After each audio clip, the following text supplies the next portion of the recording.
हर हर महादेव सभी भक्तों को आप सभी भक्तों का स्वागत है शिव भक्ति सागर में। आप सभी भक्तों को संकष्टी चतुर्थी की हार्दिक शुभकामनाएं। आज माघ मास की कृष्ण पक्ष की चतुर्थी तिथि है और आज भगवान श्री गणेश का संकष्टी चतुर्थी का व्रत किया जाता है। प्रतिवर्ष माघ मास की कृष्ण पक्ष की चतुर्थी तिथि को तिल संकष्टी गणेश चतुर्थी व्रत मनाया जाता है। आइए भक्तजनों, अब श्रवण करते हैं चौथ माता की कथा। एक सेठ और सेठानी थे। उनके एक बेटा और बहू थे। बहू सबको भोजन करा के फिर स्वयं भोजन करती थी। एक पड़ोसन ऐसी भी थी जो रोज पूछती कि बहू आज क्या खाना बनाया है। बहू कहती ठंडो बासी। एक दिन उसके पति ने ऐसा सुनकर विचार किया कि आज तो पकवान बनाए जाए, फिर देखें मेरी पत्नी क्या कहती है। उसने तरह तरह के पकवान बनवाए और घर के सभी लोगों ने एक साथ बैठकर भोजन किया। आज भी पड़ोसन ने पूछा तो बहू ने कहा ठंडो बासी।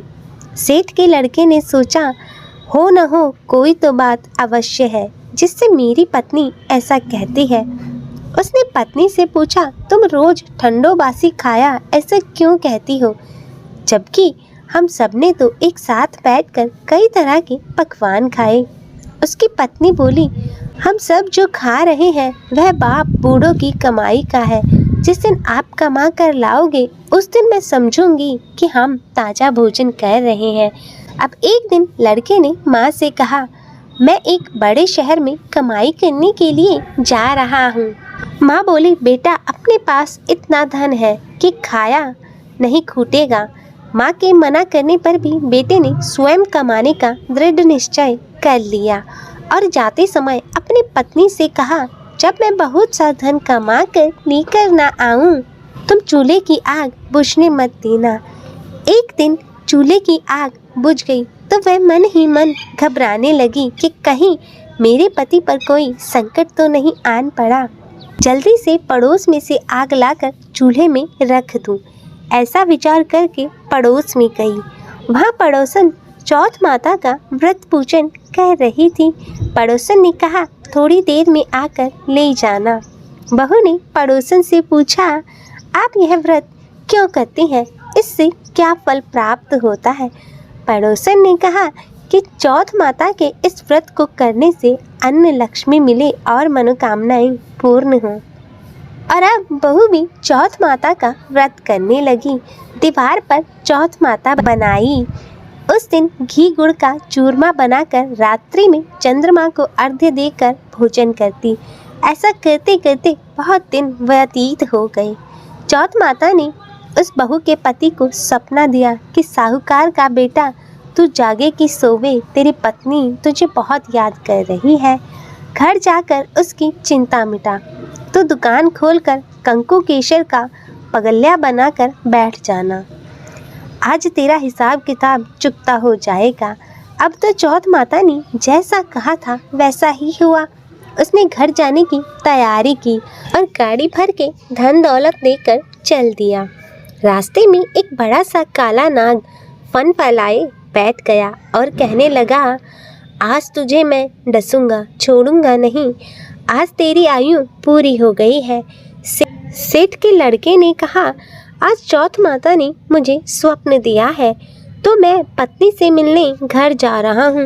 वहाँ मेरी पत्नी बहुत ही चिंता कर रही है। मैं उससे मिलकर ज़रूर आऊँगा और तब तुम मुझे डस लेना।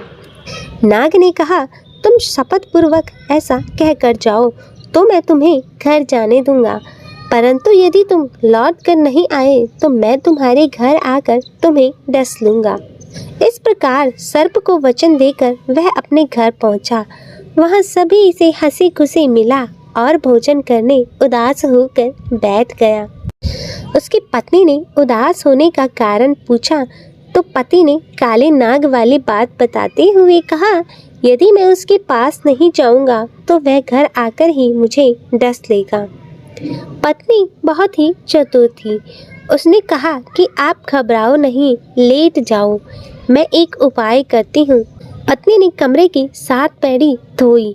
पहले पेड़ी रेती और दूसरी इत्र, तीसरी पर गुलाल और फूल, और चौथी पर कंकु केसर, पांचवी पर लड्डू पेड़ा और छठी पर गादी गलीचा और सातवीं पेड़ी पर दूध का एक कटोरा रख दिया।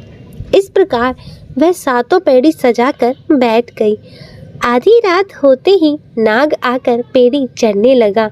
पहली पेड़ी पर रेत में लेट गया और कहने लगा कि सेठ की बहू ने आराम तो बहुत दिया, पर वचनों से बंध कर आया हूँ सो डसूंगा अवश्य ही।